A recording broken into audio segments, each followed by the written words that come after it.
Allah catat kita pahala seperti haji dan umrah yang sempurna dan sempurna. Alhamdulillahirabbil alamin.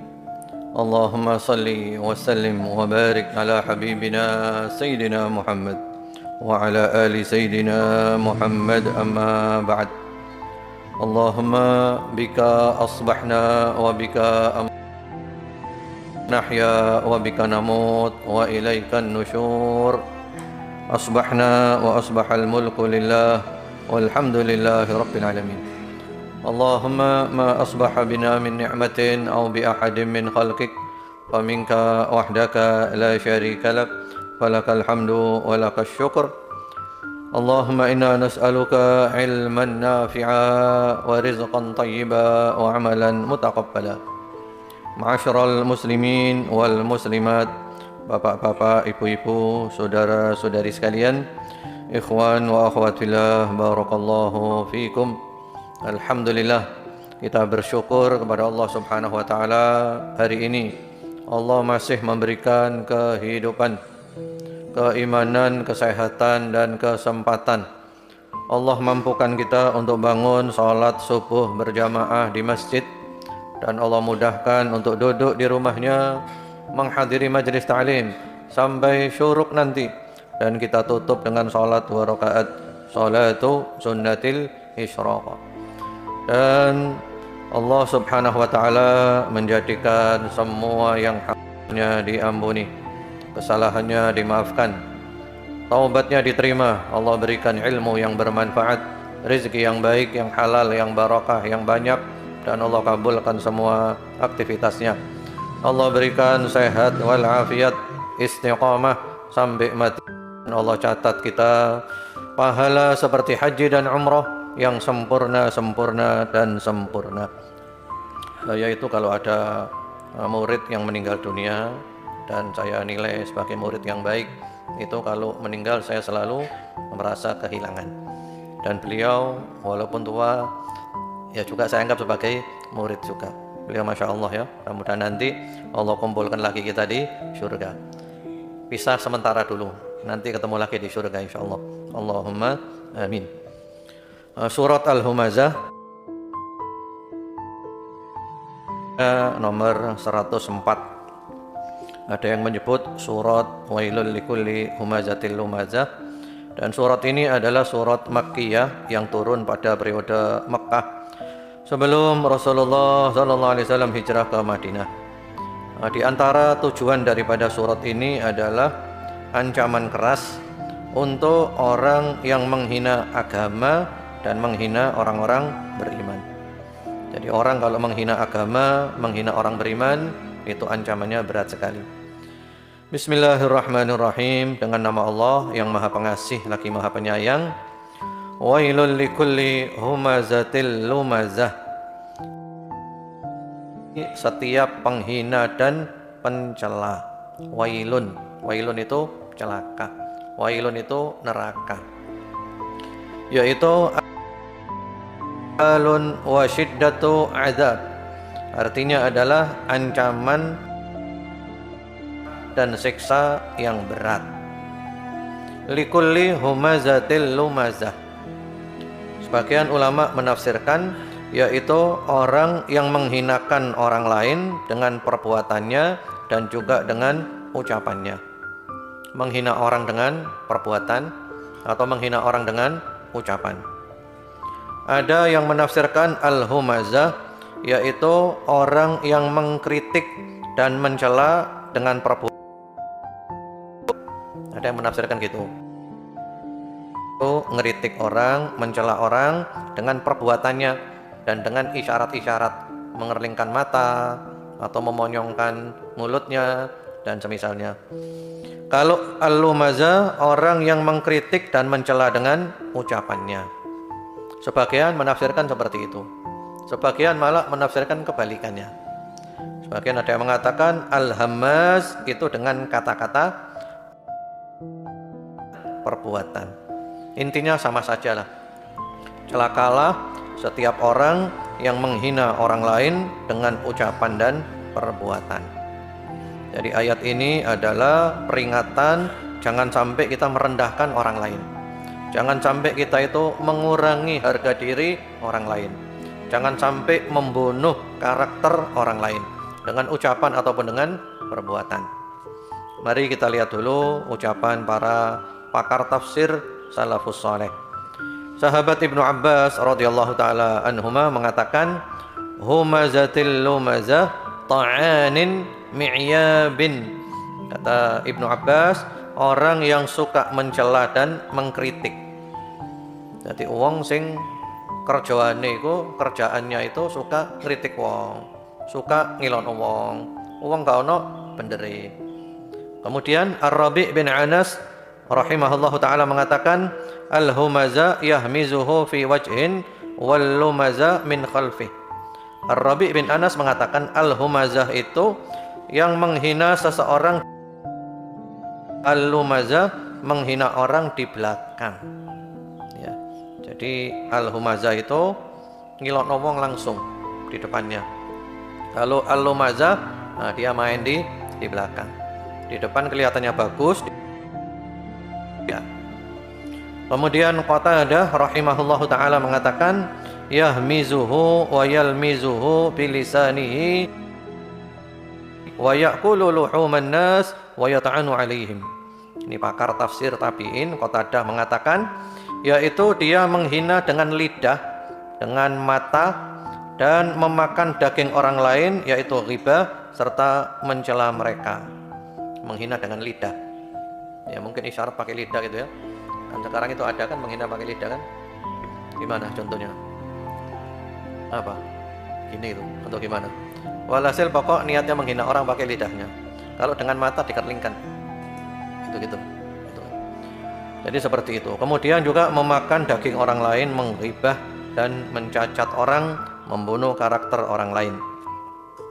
Kemudian waqala Mujahid al-humaza bil yad wal ain wal lumaza bil lisan. Wa hakadha qala Ibnu Zaid. Kata Mujahid, pakar tafsir tabi'in, menghina dengan tangan dan mata, sedang al-lumaza menghina dengan lidah. Ini juga ditafsirkan oleh Ibnu Zaid. Kemudian waqala Malik an Zaid bin Aslam humaza luhumun nas. Malik ya dari Zaid bin Aslam mengatakan humazah itu adalah orang yang suka menggunjing atau menfitnah orang, menghibah. Kemudian thumma qala ba'duhum al-muradu bidzalika al-Akhnas bin Syuraik wa qila ghairuh wa qala Mujahid hiya 'ammah. Sebagian ulama menafsirkan ayat ini ditujukan secara khusus kepada Al-Akhnas bin Syuraik. Sementara Mujahid mengatakan tapi maknanya adalah umum. Karena ada kaidah kan? Kita dulu pernah bahas kaidah dalam ilmu tafsir. Bagaimana bunyi kaidahnya? Al-ibratu la bi khususil asbab. Yang menjadi redaksinya, bukan kekhususan sebabnya. Boleh jadi ayat ini turun berkenaan dengan Al-Akhnas bin Syuraik, tapi maknanya umum. Siapapun yang punya sifat seperti ini, maka masuk di ayat ini. Jadi ini peringatan ikhwan wa akhwat fillah, barakallahu fikum. Jangan pernah menghina orang, mencela orang, merusak kehormatan orang, membunuh karakter orang dengan ucapan, dengan perbuatan, dengan apapun. Ingat-ingat firman Allah Subhanahu wa taala, wailul likulli humazatil lumazah. Mereka itu celaka, mereka itu pasti dibakar di neraka. Dosa dengan orang itu berat. Kalau dosa dengan Allah itu tobatnya gampang. Tapi kalau dosa dengan manusia harus diselesaikan. Tidak diselesaikan, ya tidak bisa selesai. Dan di Al-Quran itu Allah menyebut atau membuka surat dengan kata-kata wail berapa kali? Allah membuka surat dengan kata-kata wail berapa kali? Membuka surat dengan wail berapa kali? Dulu pernah kita kaji, ini kan yang kedua kalinya kita mulai. Berapa kali ya? Dua kali. Yaitu yang pertama wailul lil mutaffifin. Yang kedua, wailul likulli humazatil lumazah. Coba renungkan, dua surat yang dibuka dengan kata-kata wail, celaka, pasti dibakar di neraka. Setelah itu berbicara dengan hak-hak manusia. Berbicara dengan hak-hak manusia. Antum kalau lihat Al-Quran, lihat hadits Nabi, itu yang paling banyak berbicara hak-hak manusia, melebihi hak-haknya Allah. Ya contohnya ya Nabi itu bersabda kan, ya ayyuhan nas, afshus salam, wa at'imut ta'am, wasilul arham, wa sallu bil laili wan nasu niyam, tadkhulul jannata bisalam. Ini contoh ya, dan banyak hadits ini, banyak, saya punya kumpulannya. Wahai manusia, sebarkan salam. Ini berhubungan dengan siapa? Manusia. Ya. Berilah makan orang lain. Berhubungan dengan siapa? Manusia. At'imut ta'am, sambunglah tali silaturahmi. Berhubungan dengan siapa? Manusia. Yang keempat, sholatlah malam. Berhubungan dengan siapa? Dengan Allah. Kamu pasti masuk surga dengan selamat sejahtera. Yang hubungan dengan manusia berapa? Ya, berarti berapa persen itu? Itu berarti 3/4. 3/4 ya, bayang. Dan itu hadis kayak gini banyak. Karena itu ikhwan wa akhwat fillah barakallahu fikum, agama ini bukan hanya sholat, bukan hanya zikir, bukan hanya wiridan. Agama ini adalah bagaimana hubungan kita dengan orang lain, bagaimana kita menghargai orang, bagaimana kita menghormati orang, bagaimana kita baik sama orang, bagaimana kita tidak ganggu orang, bagaimana kita tidak nyakiti orang, bagaimana kita senyum di hadapan orang, bagaimana kita bisa mengendalikan emosi kalau diganggu orang. Itu agama. Itu agama. Wailul lil mutaffifin, itu urusan harta. Jangan mendolimi hartanya orang. Wailul likulli humazatil lumazah, itu berhubungan dengan kehormatan orang. Jangan menghina orang, jangan merendahkan orang, jangan membunuh. Dan semoga Allah jaga kita, Allah selamatkan kita, Allah lindungi kita. Dan kita sudah sering bahas di sini bahwasanya banyak ahli ibadah dibakar di neraka. Ya, kenapa? Ibadah urusan dia dengan Allah. Sementara hubungannya dengan orang dia itu buruk, gagal dia. Kemudian yang berikutnya lagi, alladzi jama'a malan wa 'addadah, yang mengumpulkan harta dan menghitung-hitungnya. Ya, setelah bicara tentang mendolimi orang lain, menghina orang, mencela orang, membunuh karakter orang, lalu disambung dengan sifatnya adalah suka mengumpulkan harta, suka menghitung-hitung harta. Ya, lalu dijelaskan oleh para ulama, biasanya orang yang suka menghina orang, yang suka merendahkan orang, yang suka membunuh karakter orang, itu orang yang fokus mengumpulkan harta, orang yang fokus jumlahnya harta, dan tidak ada terpikirkan untuk membelanjakannya di jalan Allah, tidak terpikirkan untuk nyambung tali silaturahmi, tidak terpikirkan untuk mengeluarkan untuk jalan-jalan kebaikan. Yang penting golek duit, sing penting ngumpulno duit, gak mikir bantu uang, nolong uang, nyambung silaturahmi, bantu masjid, bantu pondok, gak mikir sama sekali. Orang-orang model gitu suka menghina orang, suka merendahkan orang. Kemudian salah seorang salafus saleh, Muhammad bin Ka'ab rahimahullahu ta'ala, menafsirkan, jama'a malan wa 'addadah, alhahu maluhu bin nahar hadha ila hadha, fa idza kana al-lail nama ka'annahu jifa. Ini diantara sifatnya ya, yaitu orang yang hartanya membuatnya sibuk di siang hari, menghitung dan mengumpulkannya, namun ketika malam ia tidur seperti bangkai. Manfaat dari hartanya. Jadi lek awan lapo? Lek awan lapo? Lek awan sibuk kerja golek duit tok, lek bengi turu gak sholat malam, bahkan subuhne hilang. Itu termasuk alladzi jama'a malau wa addadah. Jadi orang itu kalau fokus berlebihan pada harta, biasanya jauh dari kebaikan. Nah sekarang kalau ada orang dapatnya nggak benar harta ya. Nah kalau zaman sekarang harta nggak benar biasanya dapat dari mana? Korupsi, apalagi apa? Maling, apalagi nipu orang, apalagi. Yang paling banyak orang sekarang itu hartanya dari mana? Moro-moro sugih data, judi, apalagi apa? Warisan, apalagi. Banyak terjadi itu, antum belum menyebut. Apa? Pinjaman online, ada lagi apa? Moro-moro wong sugih data. Dapat dari mana biasanya?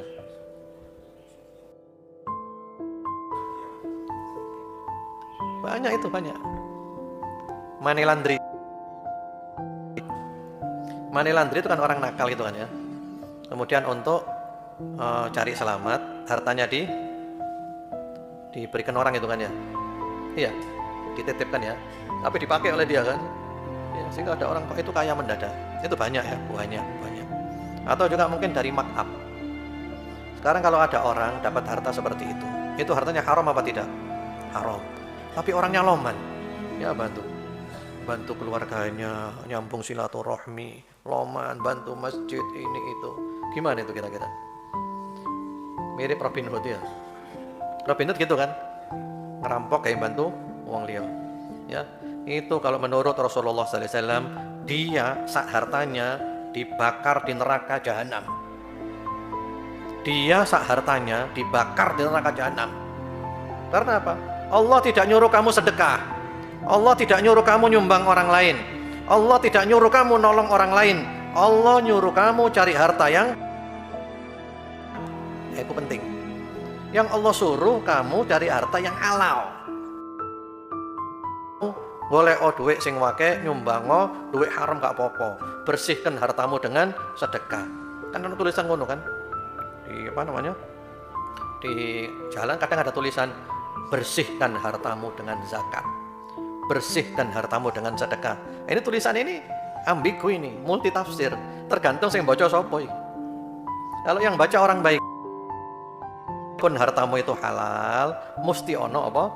Ono kurang-kurangi. Maka perlu dibersihkan dengan zakat, dengan sedekah. Tapi lek sing baca koruptor, oh berarti korupsi gak apa-apa. Yang penting harta dibersihkan dengan zakat. Bukan. Karena itu bersyukurlah kepada Allah. Kalau penghasilannya antum itu halal. Antum lek ndelok wong sugih-sugihne nemen pol. kabeh, tapi duit gak bener dulu. Uang dari ya gitu-gitulah. Dari money laundry, dari markup, dari seterusnya. Antum kepingin apa gak sugih kayak ngono? Kepingin apa gak? Kepingin. Normal iku, normal. Cuman antum pikir dua. Yang pertama adalah hartanya dapat dari mana? Itu loh. Hartanya dapat dari mana? Yang kedua adalah bagaimana nanti hisabnya di akhirat. Lah saiki lek sugih duwe haram gak apa? Diobong di akhirat. Gak iso mlebu surga. Sing ngomong Nabi itu. Nabi bilang apa? Kullu lahmin nabata min suhtin fannaru aula bih. Setiap daging yang tumbuh dari barang haram, neraka yang lebih pantas. Gak iso mlebu surga, mlebu neraka sih. Itu kadang saya bayangkan itu ada skrip di bandara, terutama bandara internasional yang sangat ketat. Itu kan ada barang-barang tertentu. Kalau kita bawa barang larangan itu masuk screening, bunyi kan tit gitu kan. Kita disuruh balik kan, suruh mengeluarkan dulu sampai barang terlarang tidak ada, baru kita bisa masuk. Kan di akhirat itu gitu. Kalau di dalam tubuh kita ini ada yang haramnya, melbu gak iso muni terus, tit gak iso balik meneh. Solusinya ya apa? Ya dikumbasi di neraka. dibakar dulu di neraka sampai yang haramnya itu hilang, baru dikeluarkan. Billahi min dzalik. Bersyukurlah kepada Allah kalau antum penghasilannya halal. Lebih baik banyak tapi halal daripada sedikit tapi haram. Betul apa enggak? Itu tidak ada khilafiyah. Itu madhab Hanafi, Maliki, Syafi'i. Semua agama juga sama. Artinya apa? Lebih baik saja daripada akeh tapi apa? Haram. Minimal syubhat diobong di neraka. Ya. Dan ini dukungan istri itu penting. Bojo-bojo, wedok-wedok itu penting dukung suaminya. Motivasi seorang istri agar suami cari yang halal itu sangat penting. Dulu-dulu para salafus saleh kalau mau berangkat kerja, istrinya bilang apa? Inna nasbiru 'alal ju' wala nasbiru 'alan nar. Wahai suamiku, kami sabar untuk lapar dan kami tidak sabar dibakar di neraka. Wahai suamiku, aku rela kamu pulang tidak bawa apa-apa. Aku rela gak mangan, sing penting mlebu surga. Aku gak rela kamu pulang bawa banyak, bawa mewah, bawa yang enak tapi haram dan nanti kita dibakar di neraka. Ini penting ya ikhwan, godaan ini berat loh. Antum mungkin di sini tidak mau, lek wis metu kok ya apa? Moro-moro ana wong nang antum. Duit 10 M ya, tak transfer nang kon ya. Engko tak bawa nang kon ya. Iya, subhanallah. Sampai kemarin itu ada kasus, waduh luar biasa. Ada orang hidupnya sederhana, gertine itu ala kadarnya, spray ini spray murah. Ternyata di kolongnya ada uang 5,5 miliar, ketangkep KPK. Ya, sempat baca kasusnya tuh, luar biasa. Rumahnya sederhana, spray ini spray lawas gitu, tapi ndek jero ndek longane ono duit 5,5 miliar. Waduh, uang tunai. Ya apa gelem antum? M loh kira. Antum nih masih gak gelem, lek metu kok gak kira. Godaan itu berat. Apalagi pas kondisi sangat membutuhkan. Apalagi kondisi kepinginnya dadi wong sugih, kapan aku sugih? Kabeh wis ngrasakno, aku durung ngrasakno, itu godaan berat. Yang pertama-tama bersiap-siaplah ditangkap oleh KPK atau Jaksa Agung. Engko ono waktune. Lek kecekel. Lek gak kecekel, ya wis berarti diadab nih. Dan itu pun di dunia belum aman. Biasanya wong ngono-ngono iku oleh Allah diadab, mungkin fisiknya hancur, penyakit macem-macem, atau rumah tangganya anaknya gak karu-karuan. Gara-gara apa? Gara-gara harta yang haram. Alladzi jama'a malau wa'addadah. Fokusnya adalah menghitung-hitung harta. Semoga Allah jaga kita, semoga Allah selamatkan kita. Karena itu diantara doanya Nabi yang paling banyak apa? Ya muqallibal qulub, tsabbit qalbi ala dinik. Ya musarrifal qulub, sarrif qulubana ala ta'atik. Niku diwaca sing akeh. Termasuk doa di surat Ali Imran. Rabbana la tuzigh qulubana ba'da idh hadaitana wa hab lana min ladunka rahmah innaka antal wahhab. Sayyidina Abu Bakar itu kalau sholat maghrib rakaat ketiga setelah Fatihah sebelum rukuk baca itu. Jadi kan pertama itu kan Fatihah surat, kedua Fatihah surat, yang ketiga itu Sayyidina Abu Bakar waladhdallin amin. Rabbana la tuzigh qulubana ba'da idh hadaitana wa hab lana min ladunka rahmah innaka antal wahhab. Ya, itu ada di Ibnu Katsir itu. Saking apanya? Saking pentingnya berdoa kepada Allah. Setelah diberi hidayah kemudian diselewengkan. Godaan semakin berat. Jam berapa sekarang? Kurang 1 menit. 1 menit nanggung ini kalau dibahas. Baik, kalau gitu kita berhenti di ayat nomor 2 dulu ya. InsyaAllah nanti kita lanjutkan ayat nomor 3 dan yang setelahnya. Semoga Allah jaga kita, Allah lindungi kita, Allah selamatkan kita di dunia dan di akhirat. Kita baca dulu surat Al-Humazah dan kita tutup dengan doa kepada Allah Subhanahu wa taala. A'udzu billahi minasyaitonir rajim.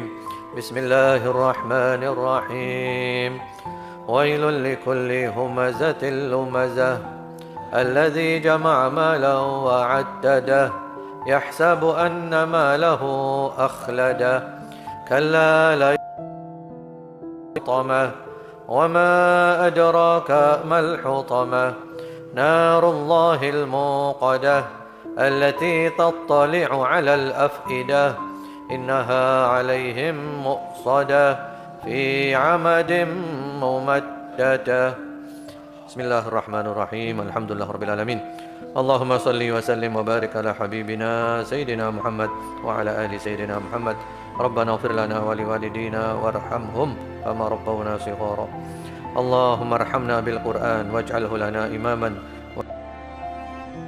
اللهم ذكرنا منه ما نسينا وعلمنا منه ما جهلنا وارزقنا تلاوته آناء الليل وأطراف النهار واجعله لنا حجة يا رب العالمين اللهم اجعلنا من أصحاب القرآن اللهم اجعلنا من أهل القرآن العالمين به العاملين بما فيه الذين هم أهلك وخاصتك اللهم ارزقنا الصحة والعافية والثبات والاستقامة وحسن الخاتمة والفردوس الأعلى من الجنة بغير حساب ولا عذاب ربنا آتنا في الدنيا حسنة وفي الآخرة حسنة وقنا عذاب النار وصلى الله وسلم على سيدنا محمد وعلى آله والحمد لله رب العالمين اللهم آمين سبحانك اللهم بحمدك أشهد أن لا إله إلا أنت أستغفرك وأتوب إليك والسلام عليكم ورحمة الله وبركاته